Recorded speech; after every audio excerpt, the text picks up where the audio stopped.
Hello there, welcome back to 0260 Motoring once again. My name is Bill CO2 and today I'm bringing you a review of an old car. This is a Toyota Mark II Grande which was produced in 2002, and to make matters more livelier, this is my car. Now, this is a 22-year-old car, but to some people it may not look that way because it has been given the care it deserves. That's why it is actually newer than even some showroom cars. And make sure you subscribe to this channel because you're going to learn very many things about cars.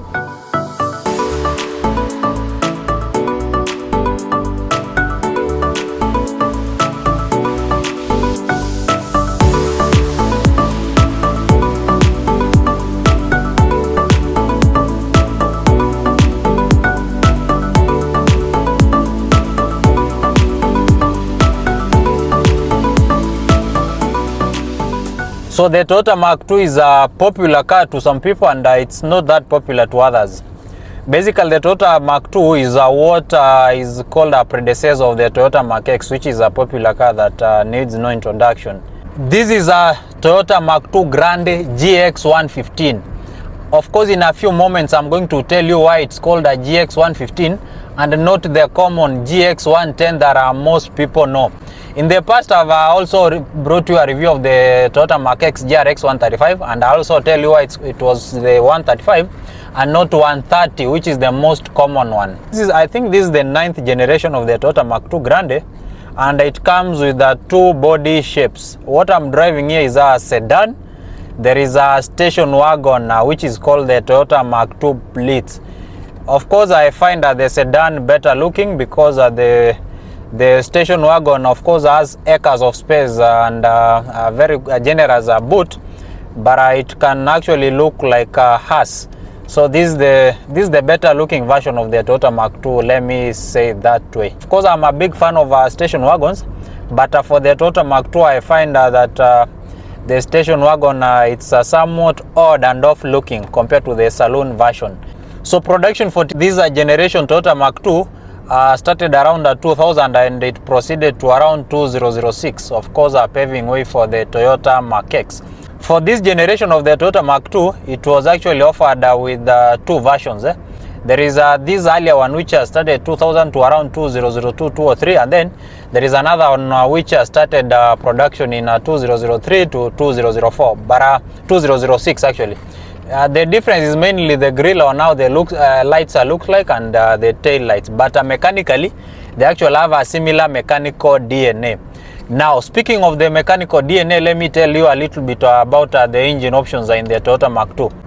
The Toyota Mark II Grande actually is offered with the one main engine. It's called the 1GFV 2000cc beams engine. Of course, in other markets they normally have the option of getting either 2.5 liter 1JZ engine or even a 2.5 liter which is a turbocharged. It's called a 1JZ GT. Actually one of the best engines that the Toyota has ever built. But for those people who are about to purchase a Toyota Mark II Grande, especially in the Kenyan market, the most popular engine is going to be this one, 2000cc beams engine. And if you are not an average person matters motoring, most probably you have heard about a car that is called a Toyota Verosa. You have heard something like a Toyota Crown Super Deluxe. I really like that car. You also have heard something about the Lexus IS200T, that generation of around 2002 or 2003 thereabouts.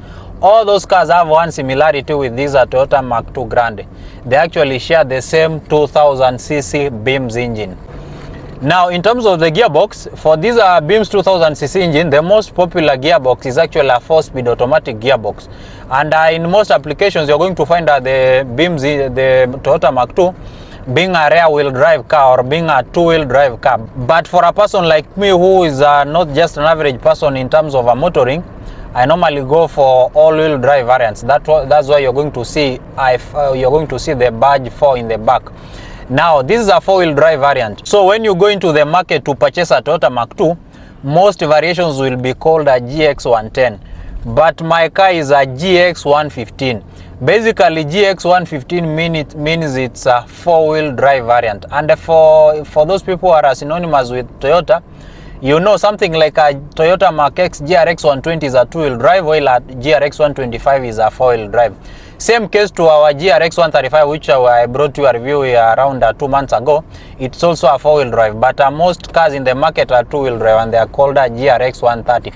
So when you hear GX115 like this one, GRX125 in the Mark X, GRX135 in the Mark X, you know that those are cars which have a 4-wheel drive system. Basically, it means the engine and the gearbox distribute power to all the 4 wheels of the car. So when I'm looking at traction, the 4-wheel drive cars actually have more traction than the 2-wheel drive variants.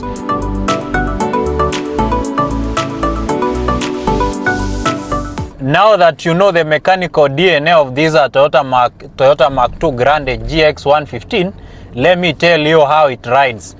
So the Toyota Mark II Grande is not a fast car because it is a heavy car, and you are having a 2000cc straight 6 engine, which climaxes at around 160 brake horsepower. Now 160 brake horsepower with a 4-speed automatic gearbox in a heavy car, it's something that can actually tell you that this is not a performance car. But at least, of course, acceleration in this car takes a while because it's a heavy car and the gearbox is not that good. But once this car gathers speeds, it actually feels planted, sure-footed on the road. It's not dramatic whatsoever because in this car, you can do speeds of up to 120, 140, sometimes up to 150 kilometers per hour. But the car doesn't feel like it is about to get out of the road, simply because it's settled and it's heavy on the road. That is the one attribute I like about this Toyota Mark II Grande. Another thing I really like about this car in terms of road driving dynamics is its braking capability. This car has actually very good and sharp brakes. The braking system of this car is better than many modern cars. And just to name an example, the braking system of this car is better than the braking system of a Mazda CX-5. Of course, we have a CX-5 diesel, and that car actually has a very poor braking system. Compared to this one, I feel safer braking in this car than in a Mazda CX-5 diesel.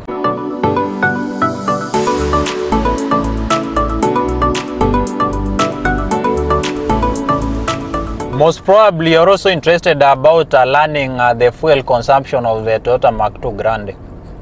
Now, whatever you're looking at is a 20-year-old car with close to zero technology when it comes to fuel saving, and also it uses an old 4-speed automatic gearbox.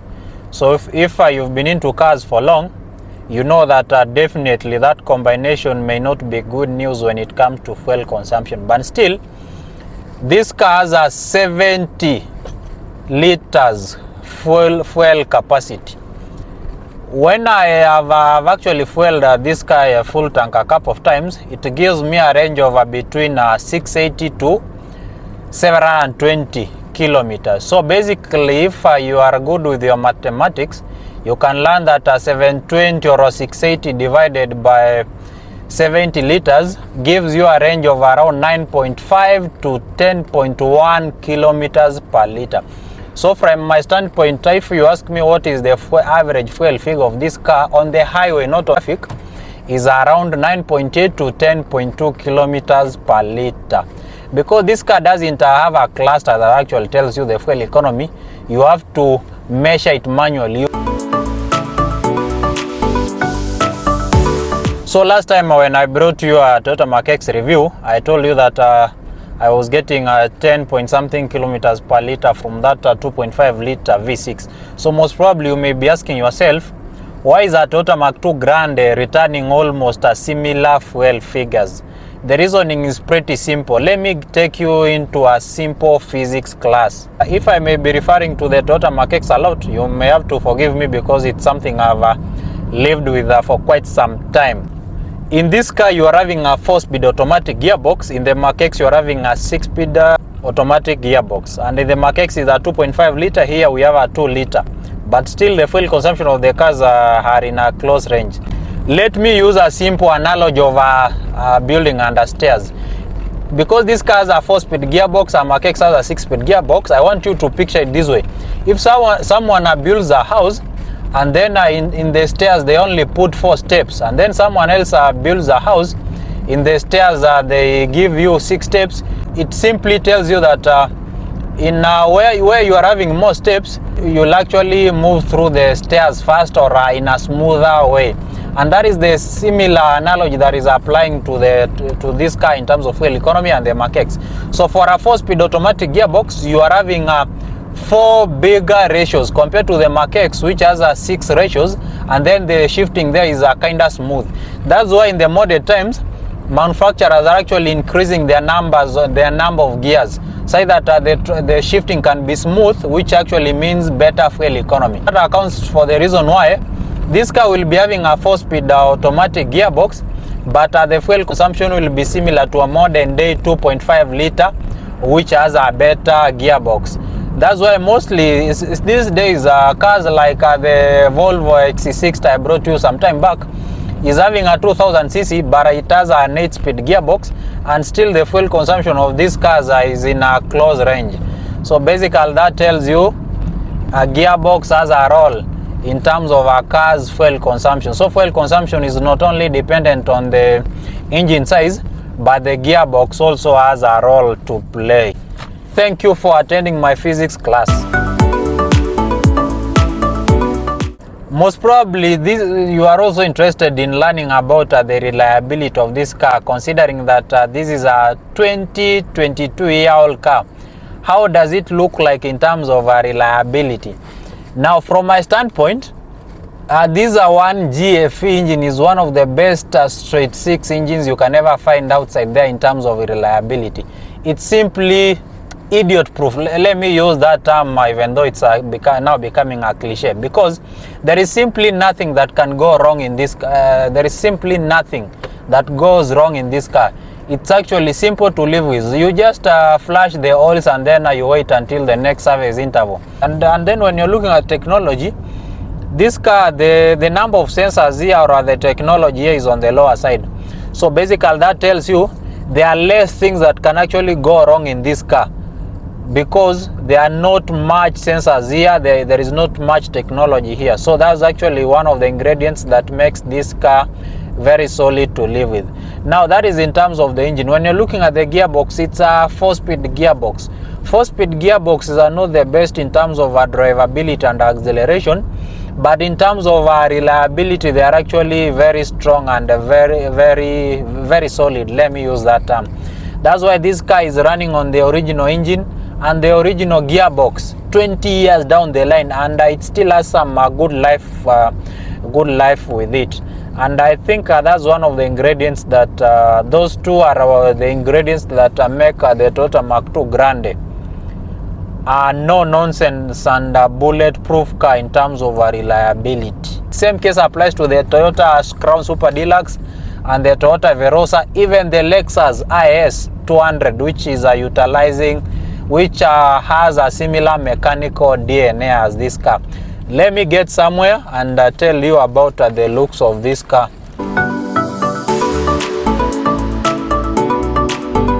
So this is how this car looks like from the exterior design. This car actually is running on its this car is on its original paint. Of course, it has a few scratches here and there, but the integrity of the Toyota Mark II Grande is something you can really want to talk about morning to evening, because these things actually were built very well. They have actually a very good build quality, because when you're looking at something like the Toyota Mark X GX120 series, it is nowhere close to this car in terms of the body integrity, and that is one of the reasons I picked this car over the Toyota Mark X GX125, because I found that this one has somewhat a stronger body. Now, this car is actually running on its original things only. The only thing that has been modified on this car are these headlights. The headlights of this car, because this is a 20-year-old car, they are very poor. If you have a heavy tint, you cannot drive using the stock lights of this car. So I actually modified them. That's why actually you can see they have I installed these daytime running lights, at least for visibility, and then I installed these heavy duty beams. So that's why actually you can see that the lights for this car are actually looking up pretty well. This is how the engine hood of this car looks like. So you can see this compartment here. There is nothing that is complicated here, and Toyota were really generous with the space. You can see there is a lot of space here, meaning working on this engine is actually very easy. Another thing you may want to learn about this car is that the ground clearance is not that good, because you can actually be scratching the underbelly of this car, especially if you are frequenting places whereby the roads are not that good. This car is running on a 15-inch wheel, but of course I'm planning to upgrade them to 16 inches.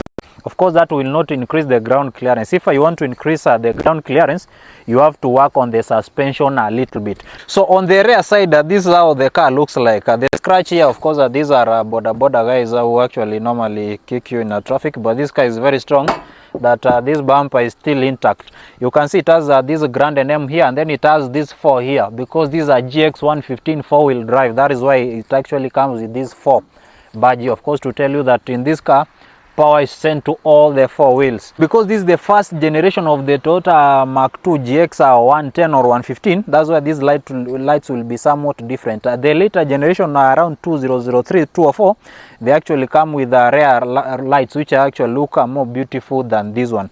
So this is how the car looks like in terms of shape and design. So you can tell that the build quality of this car is actually very good. 20 years down the line, the car still looks very intact, and so it basically tells you that if you take care of something really well, it can actually last a lifetime. And for this generation, Toyota really put in a lot of good work. In terms of the interior design of this car actually comes with these manually adjusted seats, but a majority of the Mark II Grandes actually come with the electric seats. So you can actually check this car how it looks like in the interior. This car actually is everything in this interior works, every button works, so it has been taken care of very well. So that is how it looks like in the interior. Of course, a few scratches here and there. Of course, this is a 20-year-old car. But in terms of the technology, there is nothing much you can actually talk about this car. Even the sound system of this car, the speakers may be having a poor quality. Of course, you have to of course do some modifications so that you can improve the quality. On the second rear seats, this is how it looks like. You can see that it's very clean, and actually the seats are actually pretty good. You have a very generous amount of room. Now let me show you the trunk space of this car. Now in terms of boot space, this is how it looks like. This is a child seat. It was inside the seats, inside the car, but I put it here because I was carrying some people. So this is how the boot space of this car looks like. It's actually very generous if you ask me, and it will actually carry all your bags. I have a full size spare wheel down here. So this actually tells you that Toyota was actually very generous in terms of the boot space of this, in terms of practicality of this car. So this is a car I recommend to someone who has a family, or maybe they are hauling a lot of luggage. You can fit 5 people in the car and some luggage in the boot, and you won't have any problem whatsoever with the accommodation of this car.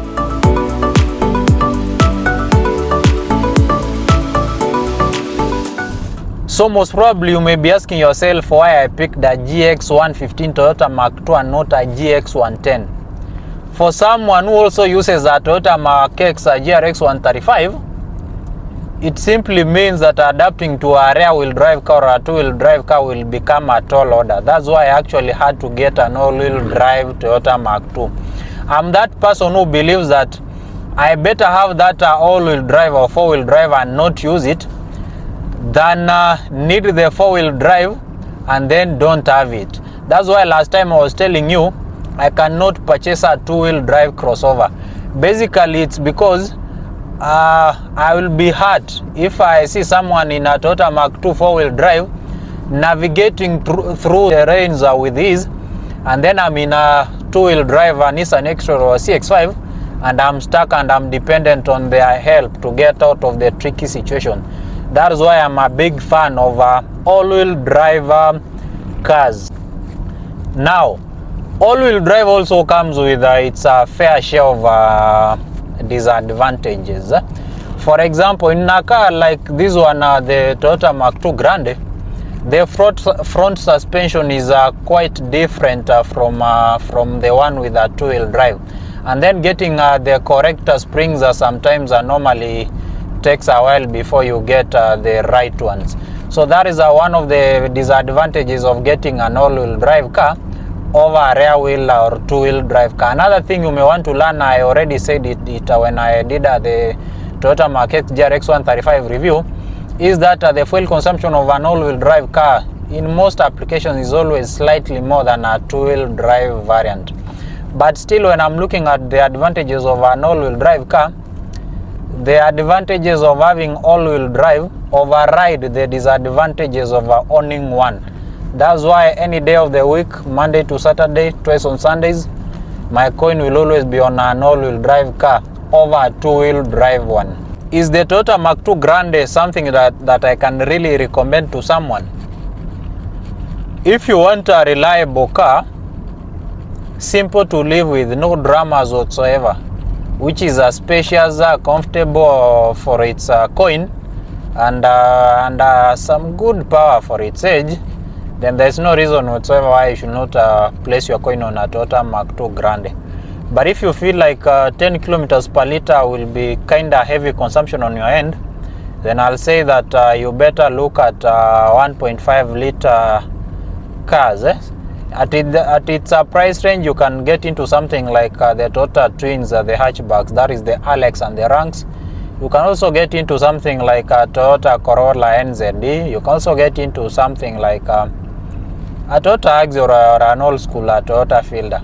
But nothing in that car beats this car in terms of the ride comfort, and in terms of practicality, and even in terms of stability at high speeds. So when you go into the market and maybe you are shopping for a Toyota Mark II Grande, a clean Toyota Mark II Grande is going to cost you around 550,000 thereabouts. Some can even go up to 600,000. It depends on the cleanliness of the car, because you cannot purchase a new Toyota Mark II Grande. All those cars are going to be locally used. Actually, in some cases you can also find a Toyota Mark II going at around 450,000, but those are cars that need some work, or cars that you purchase and still you are going to inject or pump more coins into them. So something like our Toyota Mark II Grande, which is actually even running on the original paint, the market value of this car will be around 580,000-600,000, because everything is working inside here. So if you want to purchase a Toyota Mark II Grande, the good news is that these things are not expensive. With 550,000, and if you do your car shopping well, you can simply get into a clean Toyota Mark II Grande. So I think you have learned a thing or two about this Toyota Mark II Grande. If you have any other question about this car, whether it's this one or the Toyota Mark X GRX120, because I've reviewed it, or the GRX135 series, you can check the review on the channel. So this car I recommend to someone who wants a reliable car, a hardy car, because this car is actually hardy, accommodative, very comfortable. Of course, you have to pay a little bit more in terms of at the gas station, because it consumes fuel like a modern 2.5 liter. But in terms of the design, it's very strong, it's reliable, nothing is going to go wrong with this car. And if you do your car shopping well, because a car like this one, if I was to sell it, I cannot actually take less than 600,000 shillings. But if you go into the market, you can get some with around 450,000 shillings. But a Mark II Grande at 450,000 shillings, it's something that actually needs some work. But if you get a good one which is running at 550,000 shillings, it's something that you can really appreciate. For these cars, what you can actually check when you're going to the market to purchase a Toyota Mark II Grande which is used, ensure that you are getting a car in good condition, something that is already running, such that in case you're going to fix it, the only thing you're going to fix should be maybe you changing the wheels, improving the sound system, not the mechanical element. Because if you purchase a Mark II that has a problem, of course you're going to have to replace the engine, or replace the gearbox and those sorts.